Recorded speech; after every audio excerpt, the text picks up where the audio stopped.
Hello students, हम लोग कर रहे थे पिछले टॉपिक अपना the vibrations of a circular membrane. ठीक है, वृत्तीय झिल्ली में कंपन के बारे में अपन लोग डिस्कस कर रहे थे और इसमें अपन ने देख लिया था कि एक वृत्तीय झिल्ली कैसे ली है हमने, सिलेंडर से इसको किस तरीके से अलग किया है, कौन कौन सी इस पे बाउंड्री कंडीशंस लगाई है। ठीक है क्यों हमने यहाँ पे डेल्टा टू सिलेंड्रिकल ही लिया है, क्योंकि हमने क्या कहा है कि ये तनी हुई झिल्ली है जो स्ट्रेच्ड मेम्ब्रेन है, ये एक सिलेंडर का ही पार्ट है। तो हमने डेल्टा टू को किसकी फॉर्म में ही रखा है, सिलेंडर फॉर्म में रखा है। अब सिलेंडर फॉर्म में भी इसके ये दो जो टर्म्स है वो जीरो हो गए, क्योंकि जेड पर तो जेड तो जीरो ही है, प्लेन हमारा Z is equal to zero है, और फाई पर मेरा साई जो है ये डिपेंड नहीं कर रहा, वो केवल दो का फंक्शन है, रो का और टी का। तो ये आ गया था हमारे पास। ठीक है, इसके बाद हम लोगों ने क्या किया था, बस मेथड ऑफ ये बाउंड्री कंडीशंस लिख के method of separation of variable लगा करके ये इक्वेशन तक अपन लोग आ गए थे।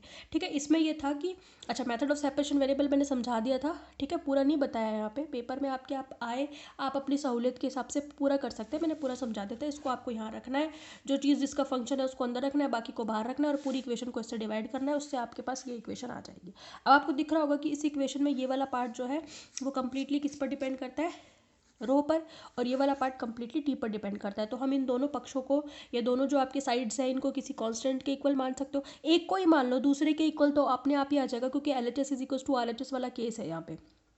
ठीक है, अदरवाइज पहले तो प्लस में आ रहे थे तीन टर्म्स, तो तीनों को अलग अलग किसी कांस्टेंट के बराबर मानना पड़ा था, लेकिन यहाँ पे तो एक को भी मानोगे तो वो ये जिस कांस्टेंट के बराबर होगा अल्टीमेटली ये इसके बराबर हो ही जाना है, क्योंकि दोनों इक्वेशंस बराबर है। ठीक है, तो हम लिखेंगे in above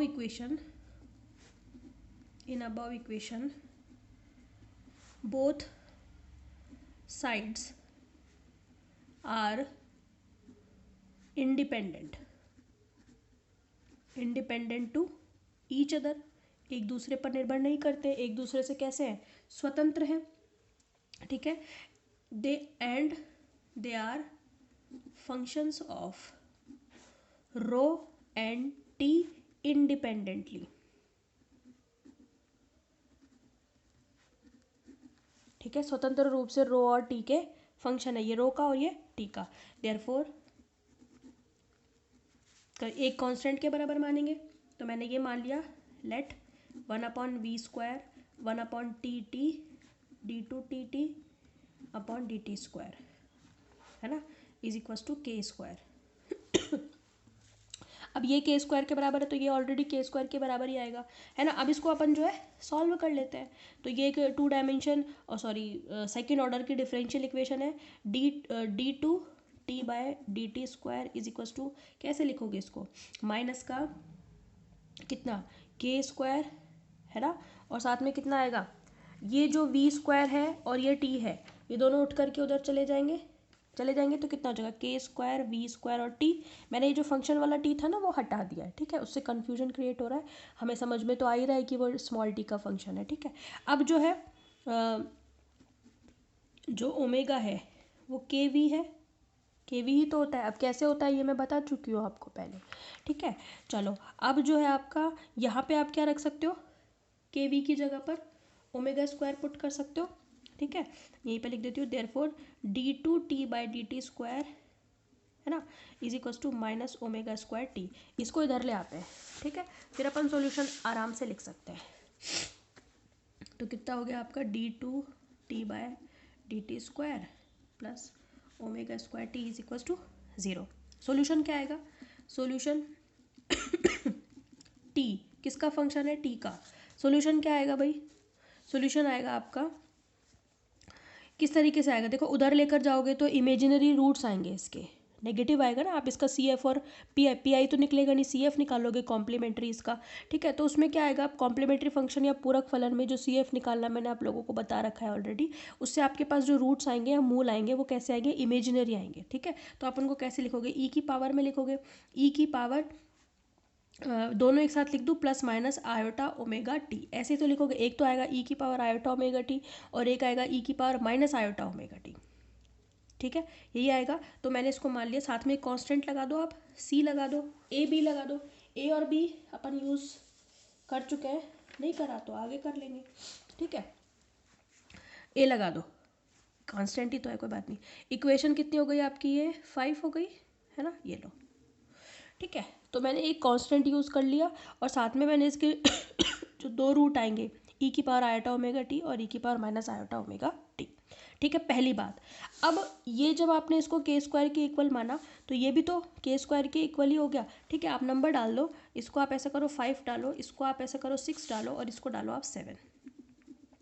ठीक है, हम लिखेंगे बाय इक्वेशन 6 इंटू 5 में रखेंगे ना अपन ये माइनस के स्क्वायर, तो यहाँ पे आ जाएगा, कितना आ जाएगा, कितना आएगा 1/r 1/ rho del by del rho है ना, और del R by del rho is equals to minus के स्क्वायर। ठीक है, अब देखो इसको सॉल्व कर लेते हैं। पहले इसको आर को इधर ले आओ, फिर इसको डिफरेंशिएट करो। डिफरेंशिएट करोगे तो क्या आएगा, डिफरेंशिएट करो, इसका डिफरेंशिएशन करो, पहले रो का कर दोगे तो कितना आ जाएगा del R by del rho, या आप इसको D are by D rho लिख दो तो कोई दिक्कत थोड़ी है, क्योंकि ये तो अब तो एक का ही फंक्शन है, तो आप इसको टोटल डेरिवेटिव या पूर्ण अवकलज के रूप में भी तो लिख ही सकते हो ना। ठीक है, फिर क्या आ जाएगा plus rho d2r by D rho square, और इधर अपना कितना चलेगा माइनस के स्क्वायर आर, ये उठ करके इधर आ गया। ठीक है, इसको एडजस्ट करो रो को अंदर, तो रो से रो कैंसिल हो जाएगा। पहली टर्म में डबल दूसरी सेकेंड ऑर्डर की लिख रही हूँ, ठीक है, सिमेट्री के लिए, प्लस 1/रो d are by D rho. ठीक है, इज इक्वल्स टू कितना माइनस के स्क्वायर आर। सही बात है ये। ठीक है, आप एक काम कर लो, इस के स्क्वायर आर को इधर ले आओ। ठीक है, इसी स्टेप में ले आते पर कोई नहीं, आगे ले आते हैं। ठीक है, आप उधर ही ले लेना चाहे तो, प्लस 1/रो d are by D rho plus k square r is equals to 0। अब मैं इसमें एक काम करने वाली हूँ, वो आप ध्यान से देखो, पूरी इक्वेशन को मैं के स्क्वायर से डिवाइड कर रही हूँ। किससे डिवाइड कर रही हूँ, के स्क्वायर से डिवाइड कर रही हूँ। के स्क्वायर से डिवाइड करने पर यहाँ पे 1/के स्क्वायर आएगा, उसको मैं इसके साथ एडजस्ट कर रही हूँ। देखो आप पहले कैसे एडजस्ट कर रही हूँ, क्या मैं ऐसे लिख दूँ तो कोई दिक्कत है क्या, जो 1/के स्क्वायर आएगा। ठीक है, क्योंकि के तो कांस्टेंट है, उसको मैं डिफरेंशिएशन के अंदर ले जाऊँ बाहर ले जाऊँ उस पर कोई फ़र्क नहीं पड़ेगा। ठीक है, प्लस 1/ में कितना, किससे मैंने इसको क्या क्या किया है, मैंने इसको 1/के स्क्वायर से मैंने इसको क्या किया है, मल्टीप्लाई किया, यूँ कह दो कि के स्क्वायर से मैंने इसको डिवाइड किया। ठीक है, अब देखो एक के को तो मैंने बाहर रख लिया, और एक के को, क्योंकि अंदर तो मैं एक ही के को एडजस्ट कर सकती हूँ ना, ये लो।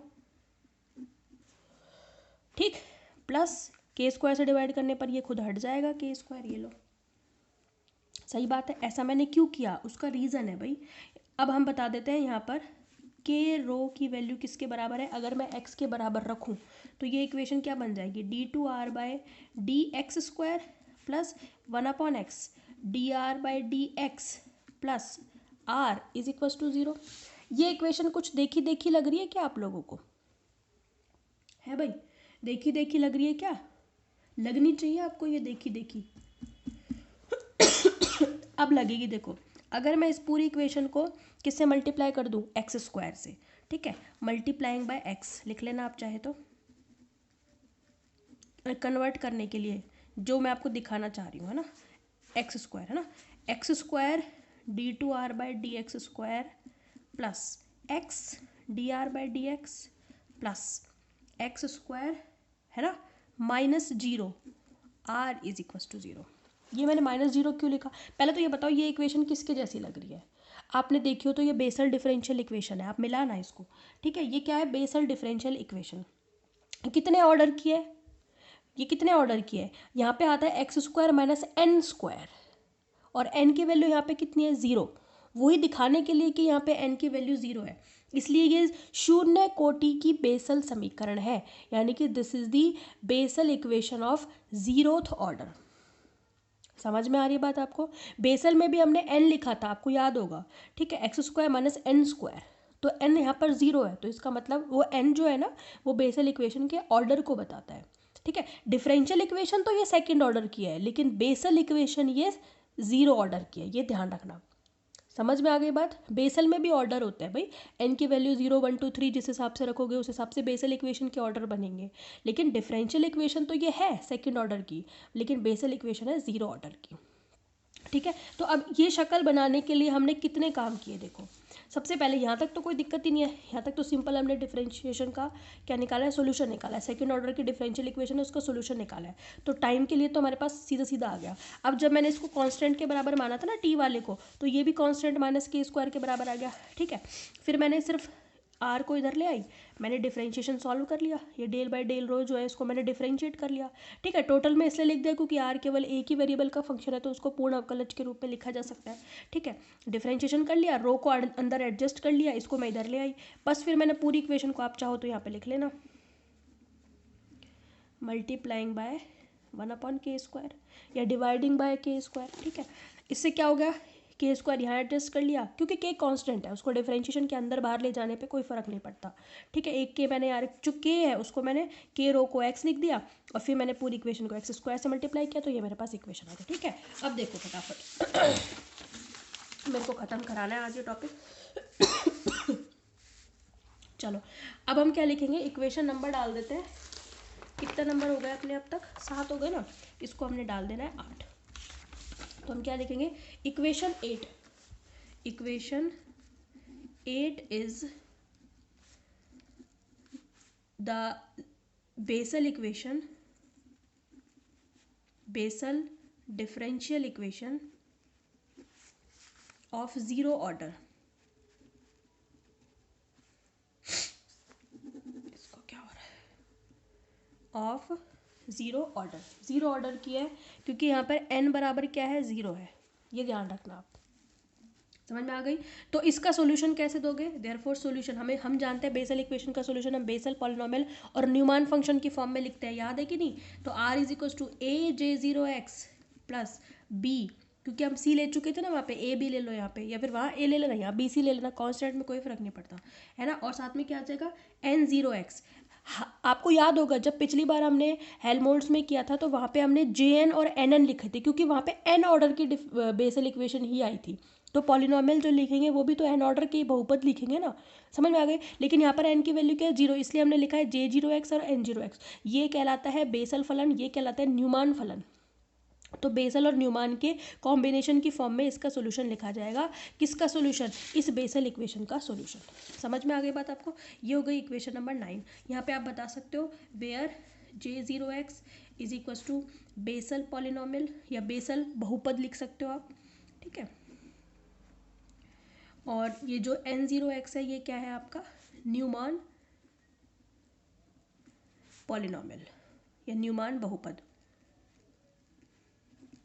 समझ में आ गई बात आपको, ठीक है। अब अपन क्या लगाते हैं, बाउंड्री कंडीशंस लगाते हैं, ठीक है। अब देखो at x is equal to 0, at हम जानते हैं कि जो x इज इक्वल टू 0 है उस पर न्यूमान फंक्शन इनफाइनाइट हो जाता है। ये वाली बात हमने वहाँ पे भी कही थी, जब हमने हेल्महोल्ट्ज की थी तो वहाँ पर भी हमने ये वाली बात कही थी कि न्यूमान फंक्शन की एक खास बात होती है कि x की वैल्यू 0 होने पर या रेडियस के 0 होने पर ये जो बेसल पॉलिनोमियल है ये इनफाइनाइट हो जाता है, ठीक है। At x is equal to 0, या आप यूँ कह दो rho is equal to 0, Neumann polynomial tends to infinity, tends to infinite. Therefore for the validity, वैधता के लिए, for the validity of equation 9 क्या होना चाहिए, b इज इक्वल टू 0। भाई जो चीज़ इनफाइनाइट हो रही है उसके कोफिशिएंट को 0 कर दो, तभी हमारा सोल्यूशन वैलिड रहेगा, नहीं तो इनवैलिड हो जाएगा।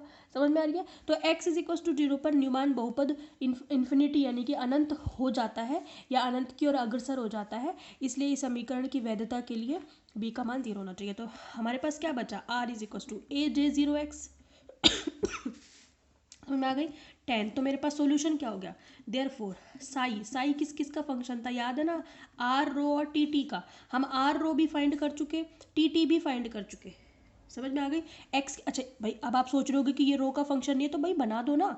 कैसे बनाओगे, हम ऐसे नहीं लिख सकते क्या इसको aj0 के रो, क्योंकि x इज इक्वल टू मैंने के रो माना है, तो रो का फंक्शन है ये। आर जो है सॉल्यूशन जो है वो अभी भी रो का ही फंक्शन है। देखो आपको क्या रखना है, x इज इक्वल टू के रो रखना है, समझ में आ गई। तो साई इज इक्वल टू मेरे पास कितना आ गया, aj0 के रो, और टी का सॉल्यूशन क्या आया था हमारे पास, ये आया था c e की पावर c एक सॉल्यूशन। दूसरा क्या आ गया, सी ई की power plus minus iota omega और टी। समझ में आ गई बात। अब यहाँ पर जो है आपके दो कांस्टेंट आ रहे हैं, उनको एक कांस्टेंट बना दो, ए और सी को मिलाकर एक कांस्टेंट लिख दो। तो साई इज इक्वल टू हम क्या लिख सकते हैं, एक पर्टिकुलर देखो, अच्छा यहाँ पे भी एक चीज़ देखो, हम लिखेंगे at particular frequency, at particular angular frequency, कौन सी, omega is equal to omega n के लिए, है ना। इस ए और सी को मिलाकर एक कांस्टेंट लिख दो, ए एन लिख देते हैं। जब हम ओमेगा बराबर ओमेगा एन एक पर्टिकुलर फ्रीक्वेंसी पर ले रहे हैं तो साथ में क्या आ जाएगा, जे ज़ीरो के रो ई की power plus minus iota omega. ये आपके पास सॉल्यूशन आ जाता है। ये लो, ये आपके पास कंप्लीट हो गया सर्कुलर मेम्ब्रेन का। ठीक है, इक्वेशन नंबर कितनी हो गई है, 10। यही पूछा जाता है पेपर में, इससे आगे ज़्यादा डिटेल में पूछा नहीं जाता। समझ में आ गई बात आपको। ठीक है, तो इस तरीके से आपका सर्कुलर मेम्ब्रेन वाला टॉपिक होता है कंप्लीट। अब आपका एक टॉपिक बचा है आपका विसरण वाला, डिफ्यूजन का, और उसको अपन करेंगे नेक्स्ट वीडियो में। ठीक है, थैंक यू सो मच।